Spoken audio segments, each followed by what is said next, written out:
Welcome, my name is Kinga and I started making YouTube videos to document for myself and my closest friends how I am reinventing myself and my whole life after divorce. If you're not a friend but you found this video, feel free to like it and subscribe to my channel. So I got divorced almost exactly a year ago and have been heavily involved in the dating scene ever since. At times, just to keep my mind occupied, at times out of boredom, and most times actually out of curiosity and to prepare myself for a next relationship. I wanted to see what's out there and kind of dust off my dating skills. During this time, I learned so much, and I thought to list them in this video. 15 lessons for now. You don't have to agree with everything I say. These are true to me in my life at the level I am on in my journey. And I don't mean to sound like a wise person who knows everything. You may even think that some of the stuff I learned took me way too long to learn because you already know them. But hey, this is my channel, my video, my thoughts, my journey, my lessons learned.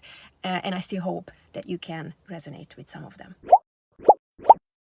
I'm a very analytical person, yet I let my emotions guide me in making decisions. But I overanalyze everything and every situation and potential and people. And I've been writing sort of like a mental list about who I would and would not date. I listed all the characteristics, the traits in guys, even ethnicity, height, age, that I decided I would and would not be open to. And one of the biggest lessons I learned is what bullshit this list was.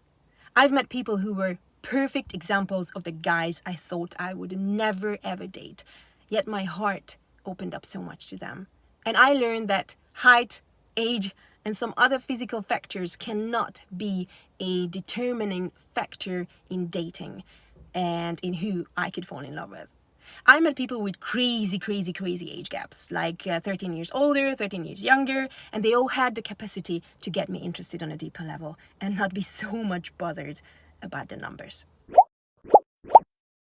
Lesson number 2. I also learned that whatever I think of a person has a high chance not to be 100% true.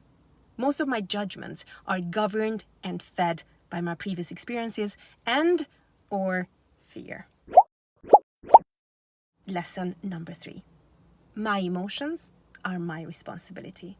I actually made a video about this, and this may deserve a little explanation. It means that no matter what a person says or does to me, I can be in full control of how I let that affect me and how I react.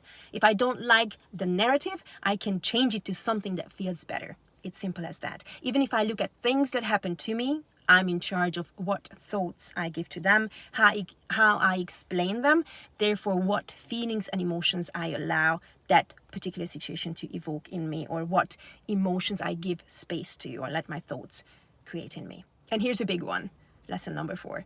What others think of me has nothing to do with me. And this is so true. When people hate or love me, it can be just their own projections that they hate or love about me or in themselves. Lesson number 5. I shouldn't let fear of being rejected or judged dictate my actions. Now this is big for me because in relationships or in the dating phase rather, I tend to run when something doesn't feel right.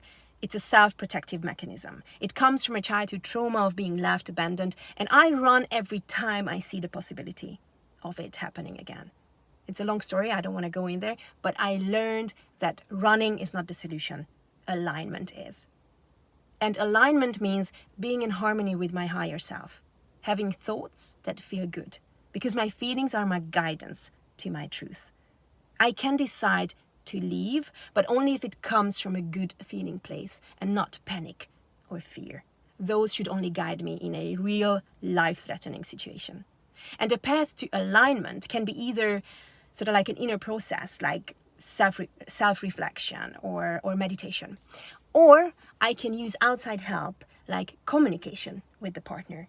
The kind of communication that helps me understand things better or put them in a different light, so it doesn't feel bad anymore. And this leads to lesson number 6, which is I should always ask the questions that feel the most uncomfortable in order to get clarity on things. and have the conversations I do not want to, or embarrassed or shy to have. I should always ask questions before assuming something or someone's intentions. I used to think the importance of kindness was overrated, especially mentioned on a dating profile where people write about themselves or in the what they are looking for in a partner section.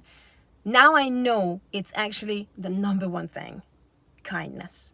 All the other complex and fancy traits are secondary. Lesson number 8, 9, 10, and 11. There's no heartbreak I cannot get over. Some may take longer, but I can always heal from them. Also, there is no relationship I have to settle into or settle for. There is nothing I have to settle for what I may not want, meaning I can always say yes or no to anything without having to feel guilty. And once I am in a relationship, it's not the relationship I have to work on, but myself. And of course, I have to prioritize myself, my well-being and happiness above all, because even if I get into a relationship, I will only be able to give and contribute if I am at a happy place. Lesson number 12. I should see the perfection in everything and look for the lesson or the value in everything, especially true to dating and all human interactions. Every relationship is an assignment. And even if I think I met an asshole, or I wasted my time on something or someone, or I was misled, or whatever happened that I may not see the value in right now, it does have a value. It has brought me a new insight, maybe a new lesson, and it was perfect the way it was. It happened the way it had to happen. Its timing and length, the frustration or pain it may have caused, the happiness it may have brought, everything was perfect the way it was. And oh my God, I have learned so much from every little interaction in this past year. Every guy I ever spoke to taught me something new about myself, my needs, my desires, dating in general, and other things. I wouldn't do it in any other way. If I walked away without having learned anything from it, I would have to repeat it. So the rule is evolve or repeat. And everything that ended, I believe, prepared me for the next one. That's also part of the perfection. Lesson number 13. I also learned that those who will want to sleep with me on the first date will probably want to sleep with any other woman they liked on the first date. And I may not be able to trust them as much long term as I would be able to trust a man who took his time to get to know me deeper and to work on building it all up. I mean, you can call me old school. I also learned that I do not truly know if someone is right for me until the first misunderstanding, disagreement, or conflict, no matter how small or big. That is the perfect situation to see how compassionate, respectful, kind, understanding, and mature a person is or is not. So now I kind of secretly hope for the first conflict to come as soon as possible so I can see the real characteristics of them and how compatible we would be based on how we can solve conflicts. And finally, lesson number 15, there is no one ultimate truth.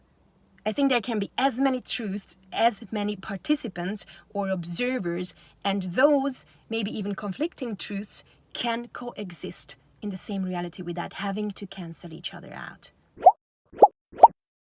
These were the 15 most important lessons I have learned in the past year after my divorce, and I'm sure there will be plenty more, but those will have to make it into another video.